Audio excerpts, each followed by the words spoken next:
सिद्धार्थनगर जिले में सरकारी जमीनों को अतिक्रमण मुक्त कराने का अभियान चलाया जा रहा है। इन जमीनों पर अवैध रूप से बने सभी निर्माण कार्य, धार्मिक निर्माण सभी नोटिस देने के बाद ध्वस्त किए जा रहे हैं। इसी क्रम में फिर अवैध रूप से बने एक मदरसे पर बुलडोजर चलाया गया। आरोप है कि घाटा संख्या 338 बंजर जमीन पर यह मस्जिद अवैध तौर पर बनाई गई थी।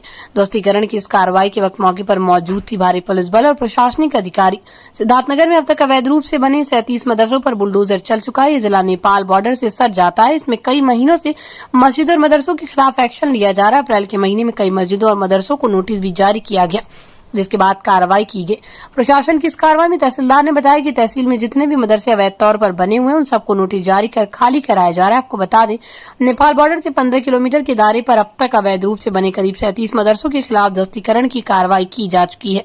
सिद्धार्थनगर के सदर एसडीएम कल्याण सिंह मौर्य ने हाल ही में बताया था कि गृह मंत्रालय के सख्त निर्देश के तहत जिले में जमीनों पर अवैध कब्जों को लेकर बड़ी कार्रवाई की जा रही है।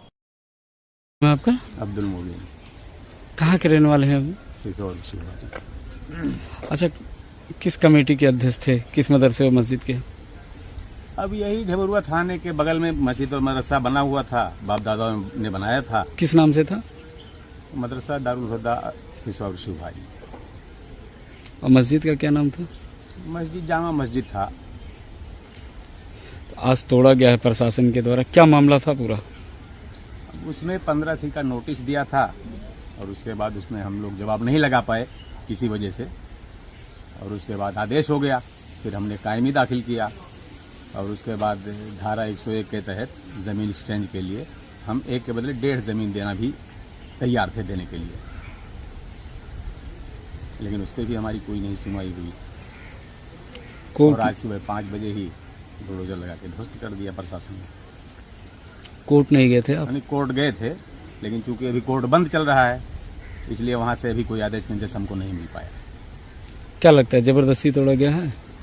अब ऐसे ही माना जाएगा उसको, जबकि 2A में हमारा मस्जिद दर्ज है चकबंदी से पहले, उसकी कागज हमारे पास मौजूद है। क्या चाहते हैं आप? अब क्या चाहते हैं, अब तो प्रशासन ने ध्वस्त कर दिया तो अब क्या बताएं उसमें। क्या था मस्जिद में? अरे मस्जिद में इन्वर्टर, बैटरी, चटाई, मुसल्ला, दीवार घड़ी, पंखा, ये सब था। किताब वगैरह? कुरान भी था। हम लोग सुबह सो ही रहे थे, सुबह 4:30 ही बजे बुलडोजर आके वहां पहुंच गया। 5 बजे हमको पता चला कि बुलडोजर चल रहा है। गांव वालों को कोई सूचना नहीं दी गई, मतलब कि उसमें जो आज तो कोई सूचना किसी को नहीं मिला।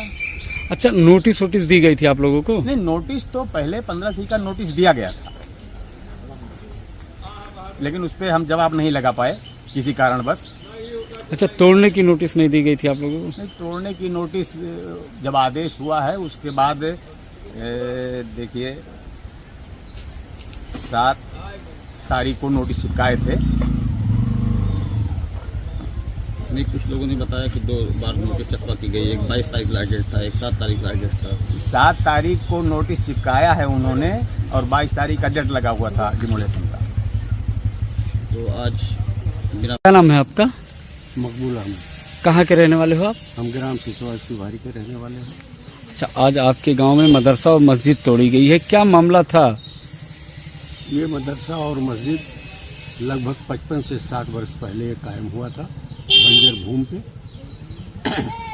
2023 से इस पे मुकदमा चला, 15C की कार्रवाई की गई, 2,18,000 रुपया जुर्माना किया गया और 2023 से लेकर के आज तक 13 नोटिस कमेटी के लोगों को दिया गया, लेकिन उस पर कमेटी के लोगों ने न किसी को बताया और न उसकी जानकारी हुई, न उसके बारे में कोई इन लोगों ने अपील किया।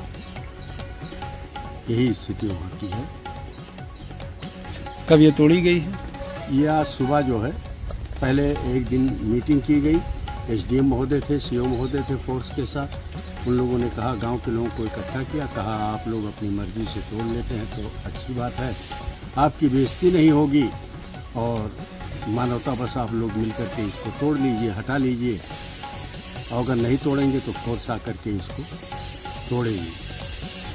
आज सुबह फजर के समय पूरी फोर्स वहाँ आई और उसके बाद स्कूल को ध्वस्तीकरण किया गया और मस्जिद को शहीद किया गया। क्या क्या था उसके अंदर?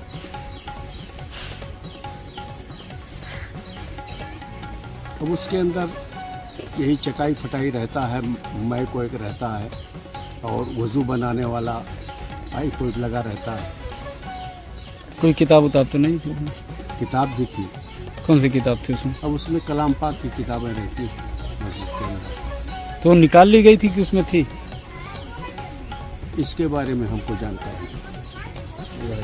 अच्छा, किसने बनवाया था ये मस्जिद? ये मस्जिद गांव के ही लोगों ने, वो हमारे ग्रैंडफादर थे और एक फकीर मुंशी करके थे, उन लोगों ने मिल करके, एक मुस्लिम दरोगा थे, उन्होंने कहा कि हाँ ये मस्जिद कायम कर दीजिए, एक मकतब कायम कर दीजिए। तो उन्हीं के सहयोग से गांव के लोगों ने इसको बनाया।